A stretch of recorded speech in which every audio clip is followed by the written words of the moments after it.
Pocky D here at Rooster Teeth with Starr, the awesome man who is part of the team that is responsible for Shroud of the Avatar, a awesome multiplayer online experience that is good. I was excited. To be honest, I was there when Richard Garriott made the big announcement at South by 2 years ago at this point. That's right. And you thought that when he made that announcement that he said, "I have invented beer, behold," and just everyone exploded the way they did. And I have been following it ever since, and so has lots of people. So for the ignorant masses who don't know what is Shroud of the Avatar?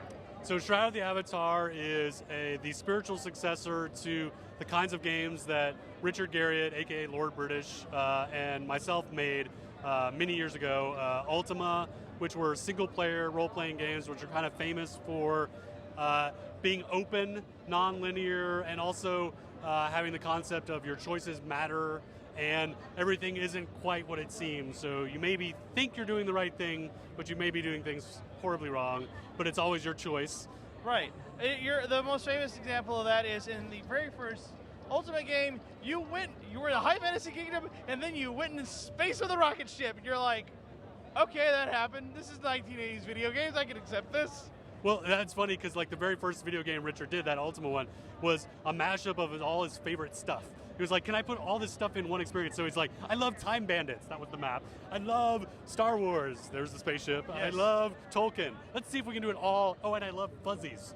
Because there were freaking fuzzies in there too. And it was very unique and very different. And the whole series has been like that, this thing. And then, of course, as we all know, famously, the Ultima Online series turned into the Ultima Online game. And that was how it all really started. I mean, every MMO, every game that was basically based online really owes themselves to Richard Garriott, because he was like the one that said, like, look, we can make this single player experience for everyone to be part of. And now he's going to go off and do it again with Shroud of the Avatar, which is, wow, your guys' monthly letter is huge. I get it every time, and it's all like weekly. Not monthly. It's weekly. Yeah, your weekly letters are huge. I mean, your weekly letters are in some cases some monthly letters that most developers would send out, and you guys are doing it weekly. Yeah, we're loving this, what we call it, developing the open, where we're just like, we're going to tell you literally everything, the good, the bad, the easy, the fun, the hard, and we post our stand-up notes every day to our forum, so our backers know exactly where their dollars are going and what we're working on every single day. We do those weekly updates that you're talking about and we're just making this unbelievably fast progress, all with feedback from our players constantly. And so this is one of the few MMOs, and actually almost one of the few games where players can honestly say, I had a say in this. You guys were going to go do this, and the players pushed back, and it makes sense. And you guys it's a very interesting game. You have single play, you have dungeon combat, and I just got to do the combat because I'm not part of the alpha yet. I'd love to be. And it felt intuitive. The deck system actually makes sense.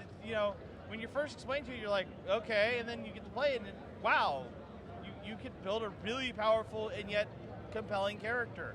And then the cities are big, expensive, and gorgeous. I have to say that. Your development is doing great. Thank you. Yeah, we're really excited by what players are doing with the tools we're giving them and their player towns, and just some incredible stuff happened in the last release.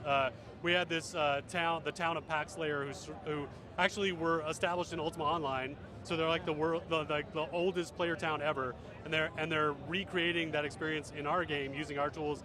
And some of their members of their town are obsessed with mazes, so they set up a maze factory where they had players going out and chopping down the trees and bringing the wood to this factory where one end was the milling tables where they're turning into boards, hanging off the carpenters who were building the bookcases that then the maze makers would stack to make this huge 3D maze that was 5 stories tall, just out of the stuff we gave them.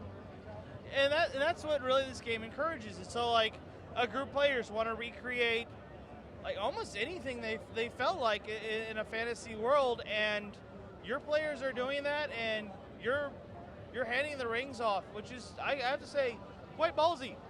Yeah, it's really scary. Yes. I mean, total honesty, we're every time we've made one of these decisions of hey, let's release the game even though it's pre-alpha and it's full of bugs and it's got performance issues and it's incomplete. Everyone's like, no, oh my God, it'll blow up in our faces. And it blows up a little bit. But it's not the Michael results Bay. are always worth it.